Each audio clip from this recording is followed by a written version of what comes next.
কাইলা রাত কে যখন শুয়েছিলাম তো আমার বউ আমারে কয় আমার বোন কিল্লা আইছে জানেন না। তাই তোমার বোন কিল্লা আইছে, তোমার বোন তোমারে দেখতে আইছে, অনেকদিন আসে না, বেড়াইতে আইছে, 2-4 দিন থাকবো তোমার লগে। না এই উদ্দেশ্যে তো আসে নাই। যে গেলাম যে কোন উদ্দেশ্যে আইছে, তাইলে কিল্লা আইছে আইছে আপনারা দাওয়াত দিবেলায়। তো এই কথাটা শুনি আমার তো খুব ভালো লাগছে। যাক, অনেকদিন শ্বশুর বাড়িতে যাই না, কিংবা আমার শ্বশুর শাশুড়িও হয়তো আমার দাওয়াত দিয়ে খাওয়াইবো ভালো মন্দ। তো এই হিসাব করি, আচ্ছা ঠিক আছে তাহলে যাও। না আমি তো একা যাবো না, যাইতে হইলে আপনারা শুদ্ধ যাইতে হইব, আপনারা নিতে কইছে, আপনারা যান ছাড়া, আপনারা ছাড়া আমারে যাইতো না, মানা করছে। তো কইলাম যে কি ব্যাপার, হঠাৎ এত জরুরি, তো অলপ নিশ্চয় কোনো ভালো মন্দ খাওয়া না খাওয়াইবো। কিন্তু আমি বড় করলাম যে আচ্ছা ঠিক আছে তাইলে আমি যাবো, তুমি যাও, আমি আমার সময় করে যাবো।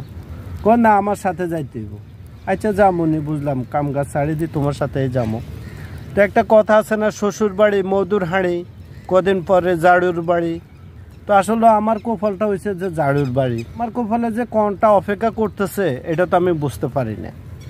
তখন শ্বশুর বাড়িতে গেলাম একারি।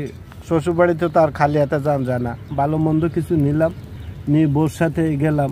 সাইদেন আমার সাথে যাইতে যতক্ষণ সময় লাগে, উপর পরে মেজাজ খুব একটা আনন্দ। আচ্ছা শ্বশুর বাড়িতে যাচ্ছে কি, তার বাপের বাড়িতে যাচ্ছে, তা তো মনে একটু খুশি খুশি থাকবেই। এই হিসাবে আমিও খুব ভালো লাগে, বউ খুব খুশি, বউর সাথে আজ শ্বশুর বাড়িতে যাইয়ের।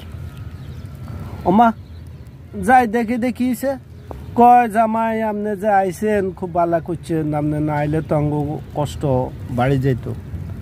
কিনলে কয় যে 3 দিন ধরে আঙ্গ ঘরের কোনো আগুন জ্বলে না, আঙ্গু চুলাইলে কোনো আগুন জ্বলে না, রান্নাঘরে কোনো রান্না হয় না। তো এই কথা শুনি তো আমি থমকি গেছি। ওমা কিয়া কয় গিন, আজ 3 দিন বেলা এতাকে চুলাইলে আগুন জ্বলে না, তাহলে এতারে খাওয়া দাওয়া করে কেনে? তো যে গেলাম কি হয়েছে সমস্যা গিয়া, আঙ্গ রসিকর ইয়ান ভাঙ্গি হড়ে গেছে। তো আর কি করবো, চুপ করে কিছুক্ষণ থাকি, চিন্তা করলাম যে না আসলে ব্যাগ জায়গা তো গরম মন যাইতো না, এটা শত হইলো শ্বশুর বাড়ি। শ্বশুর বাড়িতে মানুষের লগে তো আর খারাপ ব্যবহার করন যাইতো না।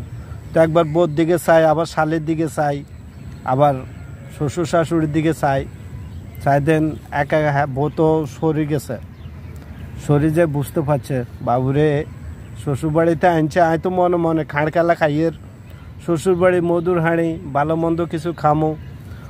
শেষে শ্বশুরের জি গেলাম যে ইয়ে কিল্লা আমারে আনছেন, আপনাকে উদ্দেশ্য কি হিয়ান কোন? আপনারা আনছে আঙ্গ রসিকরান ঠিক করে দি বেলায়, রসিকরান ভাঙ্গি গেছে, রসিকরান ঠিক করে দি বেলায়। তো ওই মিস্ত্রিও আনলো, তো তারে 400 টাকা দান লাগে। তো 400 টাকা বাইরের মানুষে দিতাম কিল্লাই, আপনি নেন।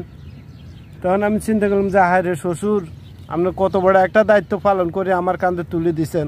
আপনার মাইয়ের পিছনে প্রতিদিন আমার কত টাকা খরচ লাগে, কতটা জিনিস লাগে। আপনার তো এমনি আমার কিছু প্রত্যেক মাসে মাসে অন্তত টাকা দিলেও এটা শোধ হইতো না। প্রত্যেক মাসে মাসেও তো আপনার কাছে আমি অনেক কিছু পাওনা আছে, তার মধ্যে আপনি আমার কাম করতে আপনার রসিকর ঠিক করে আমার আনছেন কেন? কি আর করবো, জামাই গরিব বলে যা হয়। তো সব পরিস্থিতি মানে নিলাম, কিছু আর করার নাই। কারণ পুরুষ মানুষ যখন যে পরিস্থিতি, তখন ওই পরিস্থিতি মানে না ছাড়া কোনো উপায় নাই, বাধ্য হয়ে মানে নিছি।